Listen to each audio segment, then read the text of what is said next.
Begitu banyak manusia yang pernah hidup di atas muka bumi Allah ini, tapi hanya beberapa nama yang dikenang manusia sepanjang zaman. Sultan Babullah, Sultan Zainal Abidin, Sultan Nuku.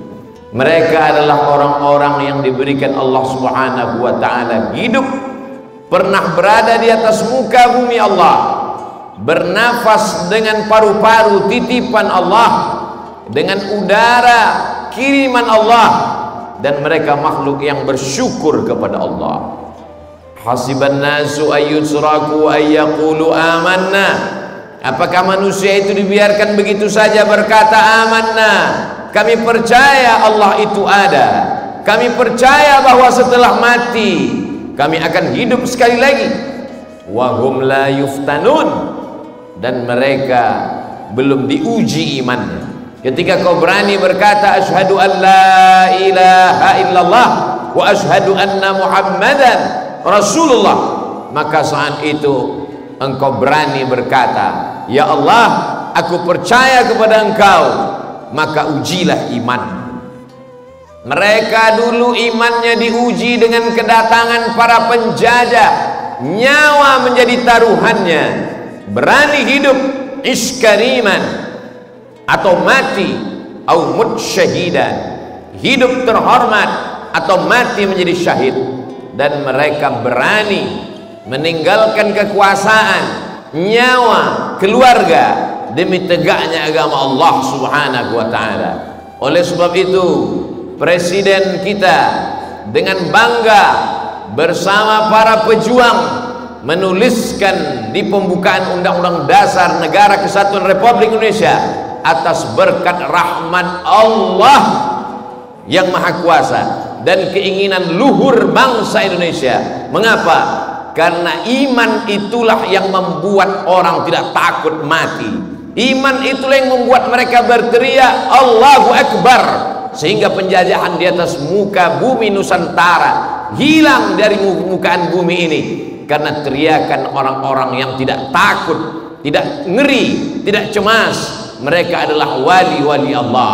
Ala inna awliya Allah, ketahuilah para wali-wali Allah, la khaufun alaihim, tak ada rasa takut dalam diri mereka, walahum yahzanun, dan mereka tidak pernah bersedih. Mengapa? Karena mereka amanu, mereka beriman, yattaqun, dan mereka takut kepada Allah Subhanahu wa ta'ala.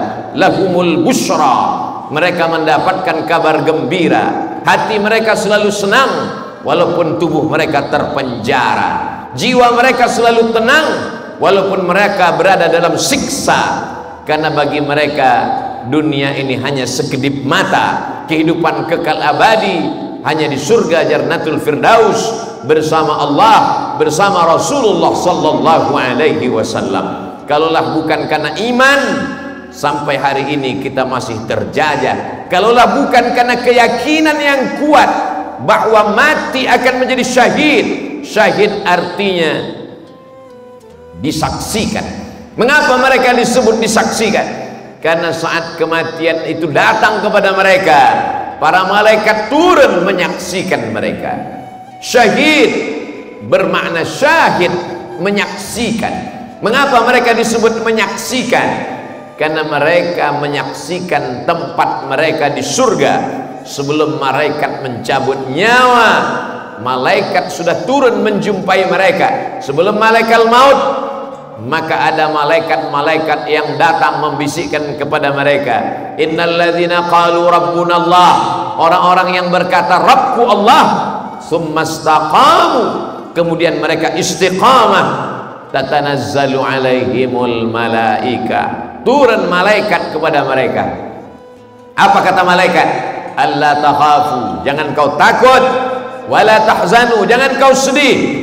Ada dua perasaan yang selalu menghantui manusia: takut kehilangan jabatan, takut kehilangan keluarga, anak, istri, buah hati, belayan jiwa, takut kehilangan harta, sedih meninggalkan umat, sedih meninggalkan dunia, sedih meninggalkan harta benda.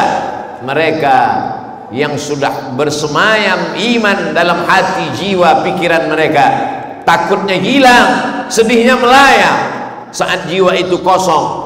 Wa abshiru bil jannati allati kuntum tu'adun, berbahagialah kamu dengan surga yang dijanjikan Allah Subhanahu wa taala. Dalam satu tarikan nafas nyawanya keluar, walaupun berdarah, walaupun tertembak peluru, timah bersarang di tangkai jantungnya, tapi dia tersenyum.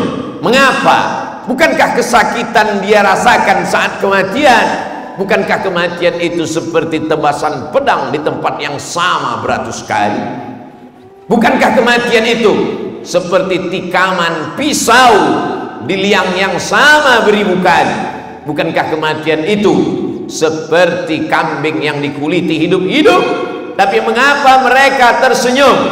Karena kenikmatan surga sudah dilihat di pelupuk mata, belum terasa nikmatnya di lidah, belum terasa di tangan dan di kaki, baru hanya di ujung mata, membuat kesakitan sakratul maut terasa ringan. Itulah mengapa kita berkata pagi, petang, siang dan malam, Allahumma hawwin alaina fi sakaratil maut, ringankan kami waktu melewati sakaratul maut.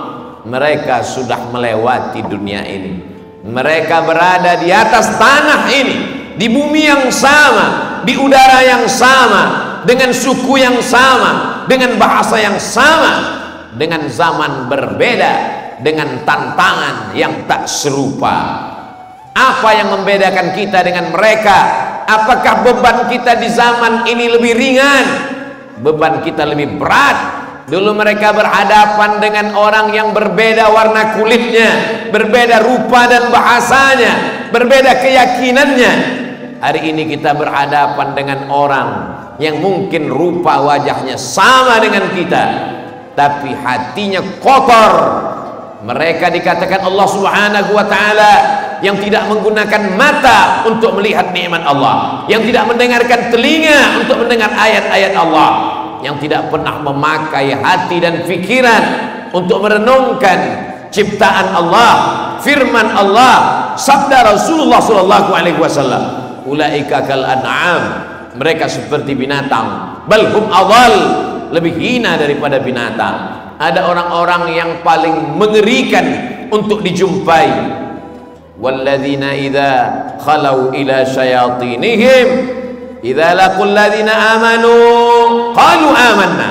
Kalau berjumpa dengan orang beriman, mereka berkata, amanna, kami beriman sama dengan kamu. Wa idza khalau ila syayatinihim, tapi ketika mereka berjumpa dengan setan-setan mereka, apa kata mereka?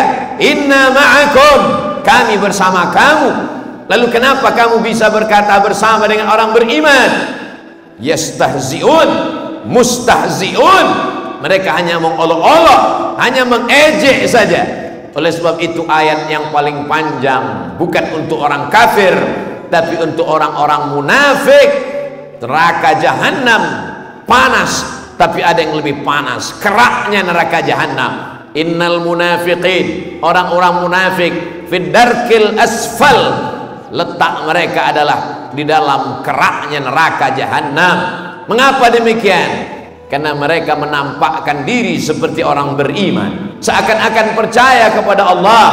Makanya di antara doa yang dipanjatkan kepada Allah, Allahumma inna na'udzubika minan nifaq, jauhkan kami daripada sifat hipokrit, sifat munafik, kelihatannya menolong agama Allah, kelihatannya berbuat untuk Allah, tapi ternyata ada kepentingan yang lain. Kita hanya bisa berdoa, berharap, berusaha senantiasa disucikan Allah hati dan diberikan keselamatan menghadapi orang-orang yang kelihatannya satu barisan, yang kelihatannya menolong agama Allah, tapi insya Allah dengan kekuasaan Allah, innama amruhu idza arada syai'an ayyaqula lahu kun fayakun. Dengan kuasanya Allah menyelamatkan orang-orang yang tulus ikhlas. Pada perjuangan Rasulullah sallallahu alaihi wasallam di kota Al-Madinah Al-Munawwarah, beliau menghadapi orang-orang munafik. Ketika Rasulullah sallallahu alaihi wasallam meninggal dunia, sahabat ditinggalkan. Ada mereka yang berpura-pura masuk Islam, zindik, berbaju Islam, tapi sebenarnya ingin merusak dari dalam. Lalu kemudian pada zaman perjuangan, pejuang-pejuang kita, pahlawan-pahlawan kita berhadapan dengan Belanda hitam. Mengapa disebut dengan Belanda hitam? Kulitnya hitam tidak seperti Belanda, tapi otaknya adalah otak Belanda. Apa maknanya? Dari sejak zaman Rasulullah, zaman sahabat, zaman tabi'in, bahkan zaman para pejuang kita, pengkhianat selalu ada. Lalu untuk apa kita kaji? Supaya kita diselamatkan, dituluskan, diikhlaskan hati kepada Allah, beramal karena Allah, berucap karena Allah. Allahumma rzuqna, berikan rezeki kepada kami, bukan hanya sekedar harta, bukan hanya sekedar usia. As-sidqa fil qaul, tulus dalam ucapan, wal ikhlas fil amal, ikhlas tulus beramal karena Allah Subhanahu wa taala. Karena sampai masanya yauma la yanfa'u malun, harta tak berguna, wala banun, anak tak ada gunanya, illa man atallah, kecuali orang-orang yang datang menghadap Allah biqalbin salim, dengan hati yang selamat, selamat dari kemunafikan, selamat dari pengkhianatan, hanya li'i'la'i kalimatillah, hanya untuk menolong agama Allah Subhanahu wa taala. Allah berjanji, in tansurullah, kalau kau tolong agama Allah, yansurkum, dia akan menolong kamu, wa yuthabbit aqdamakum, dia akan mengokohkan kakimu pada saat sulit dan berat. Tak ada lidah yang mampu berkata, tak ada yang mampu menolong sanak saudara, tapi ada yang mampu menolong, dialah amal. Yatsba'ul mayyita salasun, yang mengiringi mayat ke liang lahat ada 3. Maluhu, tapi harta akan pulang ke rumah. Wa ahluhu, anak, istri, keluarga, menantu, suami, sahabat, semuanya akan pulang ke rumah. Wa yabqa wahidun, yang tinggal kekal hanya satu. Wa amaluhu, amal. Para pejuang itu sudah membawa amal mati syahid, darahnya menetes. Hari ini mungkin darah tidak menetes, tapi ada tinta yang menetes. Para ulama yang tidak berceramah, tidak berkhutbah, tapi mereka menulis, maka sesungguhnya tinta ulama akan ditimbang dengan darah para syuhada. Ada kalanya tinta ulama lebih berat. Mengapa Imam Al-Ghazali tidak ikut berperang di Palestina? Banyak orang yang mengecam, orang lupa Palestina dibebaskan oleh Salahuddin Al-Ayyubi. Siapa Salahuddin Al-Ayyubi? Dialah orang yang mengkhatamkan kitab Ihya Ulumuddin, kitab yang ditulis oleh Imam Al-Ghazali, yang mengajarkan bahwa hidup hanya sementara, kematian akan kekal selamanya. Mutu qabla an tamutu, mati sebelum mati. Akhirnya Palestina merdeka. Kenapa? Karena ada darah syuhada. Tapi kenapa syuhada berani menumpahkan darahnya? Karena tinta para ulama, para pejuang bangsa ini meneriakkan Allahu Akbar pada 10 November. Tapi orang lupa pada tanggal 22 Oktober ulama sudah mengeluarkan resolusi jihad. Siapapun yang mati melawan Belanda, maka dia adalah mujahid fi sabilillah. Am hasibtum an tadkhulul jannah, apakah kau sangka akan masuk surga? Walamma ya'lamillahu alladhina jahadu minkum, Allah ingin menguji kamu, siapa yang mati sebagai mujahid dan siapa yang mati sebagai syuhada. Walamma ya'lamillahu alladhina jahadu minkum, siapa yang diantara kamu mengerahkan hartanya, nyawanya, dan siapa di antara kamu syuhada akan menjadi syahid, menjadi saksi, menjadi orang yang menyaksikan di hadapan Allah Subhanahu wa taala. Ish kariman, kalau hidup, hiduplah mulia. Aumut syahidan, kalau mati, matilah sebagai orang yang bangga, seperti kita bangga menyebutkan nama-nama mereka sampai hari ini. Apakah anak cucu kita akan bangga menjadi cucu kita? Apakah anak kita akan senang menjadi anak kita? Jangan-jangan cucu kita malu menyebut nama kita karena kita hanya sebagai pengkhianat agama dan bangsa.